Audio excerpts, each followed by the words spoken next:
there, Alaskans, wherever you are. Welcome to the Must Read Alaska Show. Coming to you from somewhere in Alaska. This is the place where we talk about, you guessed it, Alaska. Where we keep the mainstream media on their toes and where we are standing up for what's right in a world run by leftists. You can find out more by heading over to mustreadalaska.com and also checking out the Must Read Alaska YouTube channel for some really great content. But first, let's get this party started. Welcome, everybody, to the Must Read Alaska Show. I'm your host, John Quick, coming to you live from somewhere in Alaska. And man, is it a beautiful day. I can tell you, today feels like the first day of summer. It's 75. It's sunny. My kids are jumping through the sprinkler. We hiked up Bear Mountain, down Ski Lake Road. Man, it's been a great summer day. I hope that there's another 60 of these days in a row, which would be pretty awesome. I want to thank everybody that listens, watches, and reads Must Read Alaska. We do this to spread conservative news for all the nooks and crannies of Alaska. And if you support Must Read Alaska, I want to thank you. If you want to support Must Read Alaska, all you got to do is go to mustreadalaska.com. And on the right-hand side there, there's a little donate button. Click on that. Every $5, $10, $100 helps keep the lights on here at Must Read Alaska. We're not funded by some dark web nonprofit money conglomerate. We are just funded by everyday folks who care about conservative news in Alaska.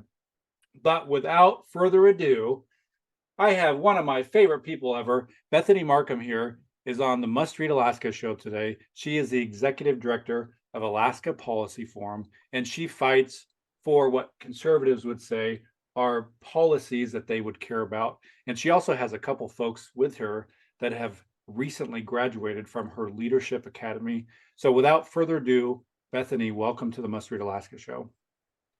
Thank you very much, John. So sweet of you. We're really happy to be here, and I'm especially happy to have two incredible graduates of the Leadership Academy with us. And we're really excited to talk to you about the Academy and tell people about it and how they can be part of it as well. So thanks for taking time on a beautiful sunny day to everyone for getting on the computer when we should be outside, frolicking in the sunshine.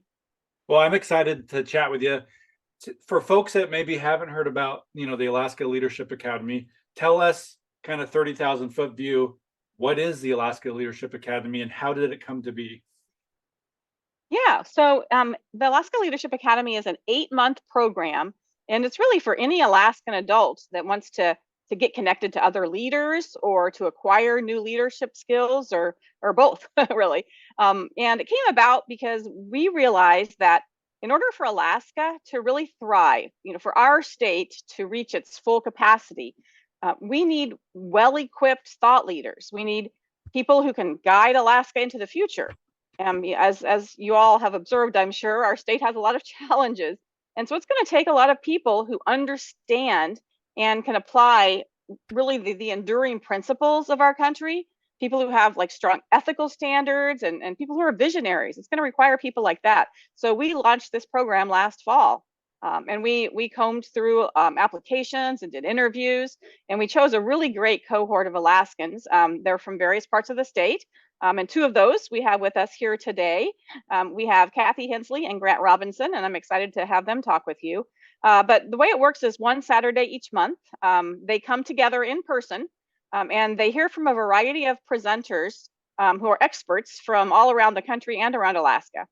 And some of the sessions are more like skills-based training, like say on-camera media training, and others are more informational, like learning about the history of Alaska statehood and how that affects our relationship with the federal government. So there's really just a balance of different types of training and presentations, but it's a broad swath of learning for the participants.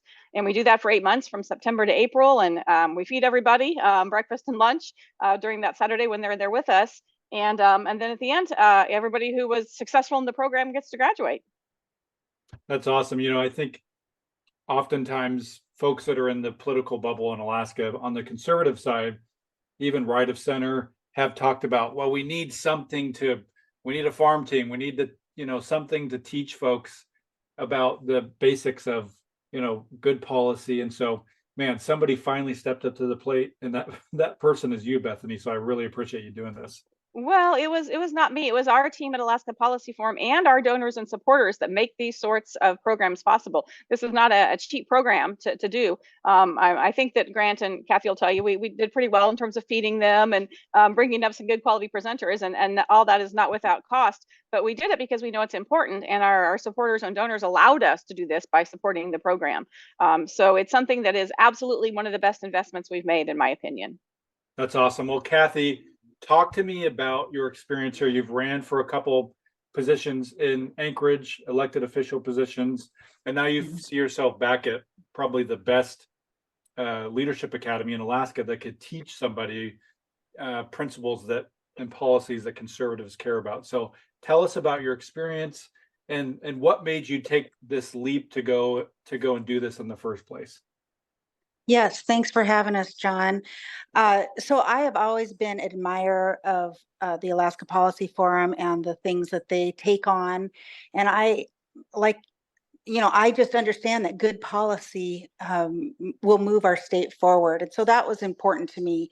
When I heard that this academy was coming up, I was very excited to apply and then to be accepted into the academy. And um, I was in a position, and I am in a position where I'd like to be available to influence some of the policies moving forward in Alaska. And the truth is, like you pointed out, John, there's not a lot of really great resources in Alaska necessarily for this kind of thing. And so when Alaska Policy Forum came up with this academy, I thought, wow, this is a great opportunity to really take advantage of this amazing resource and get some really interesting information and practice in leadership skills. That's awesome. So Grant, you're also here with us. So what was your experience like, and why was it so important for you to be a part of this year? Yeah, John. Well, I think the main thing is you don't know what you don't know. And anytime you have the opportunity to learn from folks who are so experienced and knowledgeable in their field, that's an opportunity that's really hard to pass up. So when I saw, the main concept that this Leadership Academy was trying to accomplish, we didn't have the full itinerary yet, but I knew it was an opportunity that I had to at least, feel out and see, like, is this going to be something that's worthwhile? And as it turned out, it was definitely something that was worth, those 8 Saturdays. That's awesome. So Kathy, back to you. My question to you is this, is this something that somebody with a full-time job or a part-time job or going, maybe they have 2 or 3 kids at home, is this something that somebody could do that's already kind of active in their everyday life? Or is this something that you can only do if you have no responsibilities at the house and your kids are out of the house? Is this something that I think it's important for folks to kind of know what they're getting into. And I also think that oftentimes people think, well, I'll never be able to do this. I got 2 kids, I've got 3 kids, I've got a full-time job, I got a part-time job, I could never do something like this. Is this feasible for folks with those responsibilities to do? Well, I will say it is definitely a time commitment. However, on those Saturdays, you get there, you're thinking 8 hours of learning, and they just went by so fast because it was so well organized and so well prepared. The presenters were so interesting and really engaging. So in that sense, that Saturday goes by amazingly quick, and you're done, and you're thinking, wow, we got such good information here. But as you know, I'm a very, very busy person. But one of the things about leadership is investing in yourself, in your own knowledge and better skills in leadership is a way to kind of get a handle on all the busy things in our lives. Because the truth is, John, I'd like to do 100 more things than I'm doing right now, but lots of times I don't have time for those things. So I saw this Leadership Academy as a way to help me learn how to manage my time better and really identify priorities. And that's been super helpful for me. So I think it was so worth it. And I would encourage anybody, especially busy people, to come to something like this. I like that. So Grant, to you, what is your biggest takeaway of this Leadership Academy? If you had to whittle it down to 1 or 2 things, what would they be?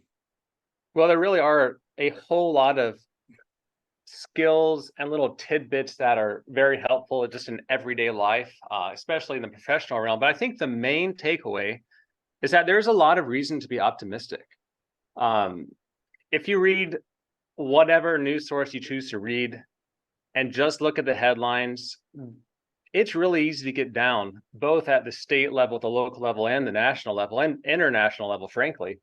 But through this program, meeting these other people who are part of the program, both the other students and the presenters, it kind of puts reality back right in front of you. And it's like, oh, the world is not as doomed necessarily as sometimes you might think, if all you're reading is just the headlines that are, if it bleeds, it leads, and trying to capitalize on rage. So there's a lot of reason to be optimistic, just because of the hearts of the folks that are part of this program and that have poured into supporting the program.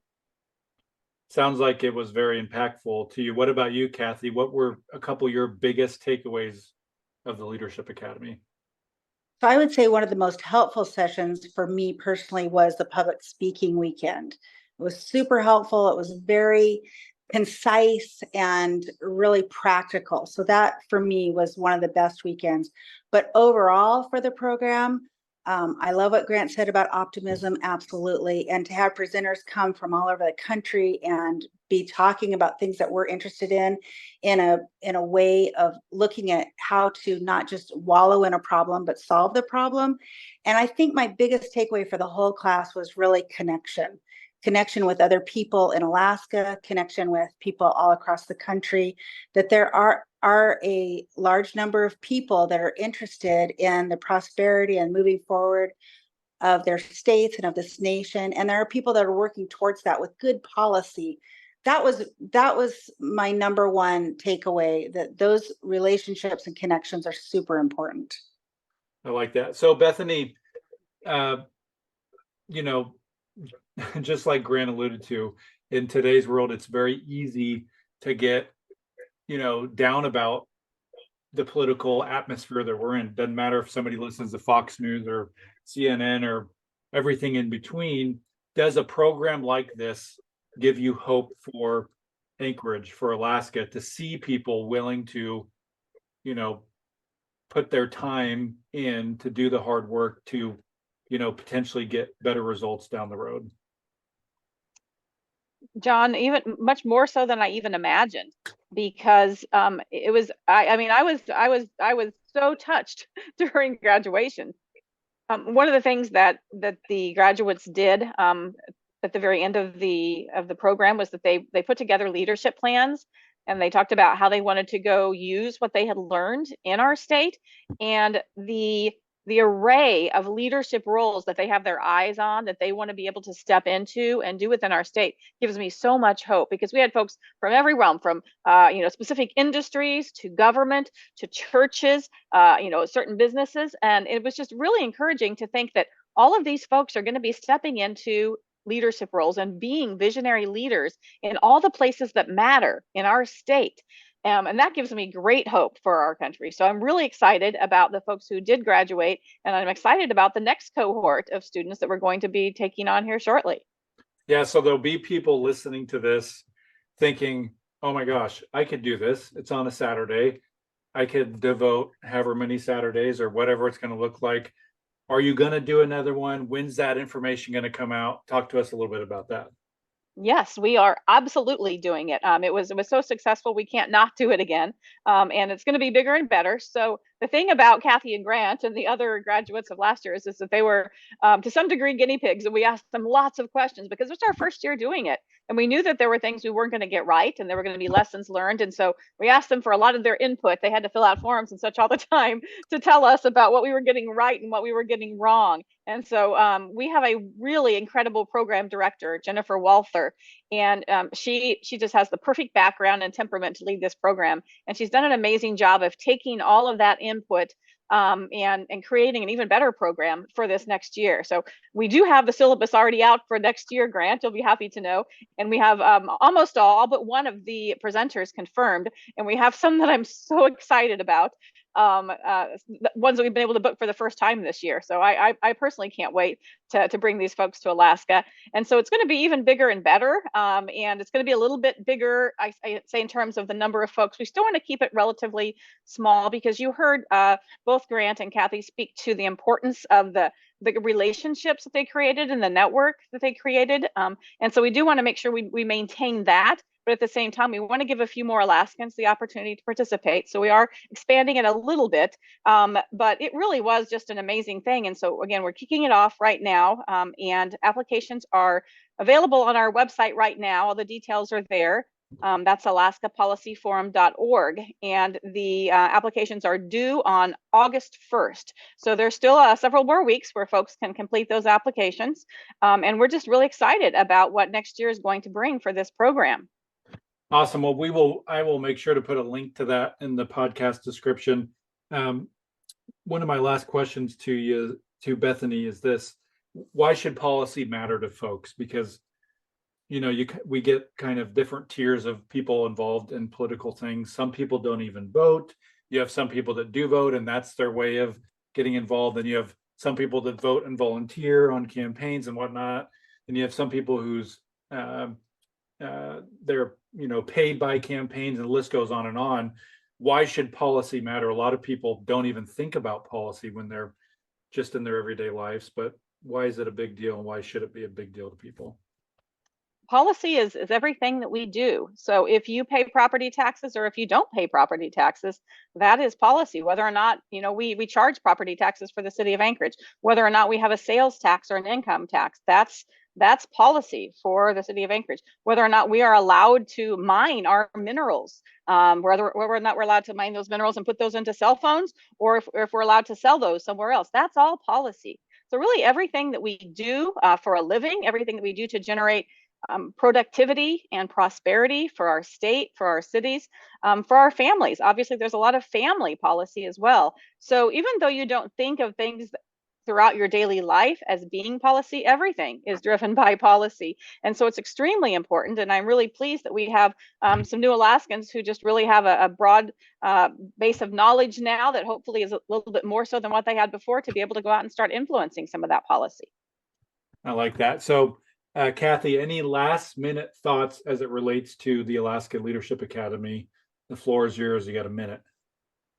Well, I would just say that if you're considering any leadership position in business, or in your church, your faith community, or in politics, and you're looking for some resource to help you kind of formulate what your leadership ability and what your leadership future might look like, I would definitely apply to the Leadership Academy. I think it's an amazing honor to be chosen to be part of this Leadership Academy, and you will make connections that you really won't be able to make anywhere else. Nice. What about you, Grant? You got a minute. Floor is yours. Any last minute thoughts on the Alaska Leadership Academy in your experience? Well, I think Kathy's words sum it up pretty well. If you're on the fence, it's going to take a little bit of sacrifice, but anything that's worth doing is going to take some amount of sacrifice. And you really have no idea what you may get out of it. I know personally, I took away a lot more than I was expecting, and I had pretty high standards for it going in. So definitely 5 stars in my book. Nice. I like that. Well, Bethany does not mess around when it comes to policy. So Bethany, do you have any last minute thoughts before we head out here on the Leadership Academy or the Alaska Policy Forum? I would just encourage folks to apply. We don't have an age limit. It is adults, so not children, but there's no age limit. We had a broad range of ages in the last cohort, and so really anyone who's interested in making a difference and creating a better Alaska, I encourage you to apply. And if you have any questions, you can give us a call or email those to us from our website. So alaskapolicyforum.org. Awesome. Well, thank you so much, all three of you, for joining me on the Must Read Alaska show. We wish you nothing but success in your second round of the Alaska Leadership Academy. And congrats to Kathy and Grant for graduating from the Alaska Leadership Academy. That sounds pretty awesome.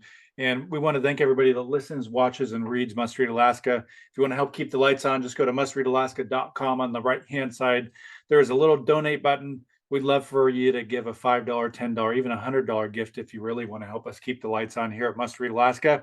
And if you already do that, we want to thank you for doing that.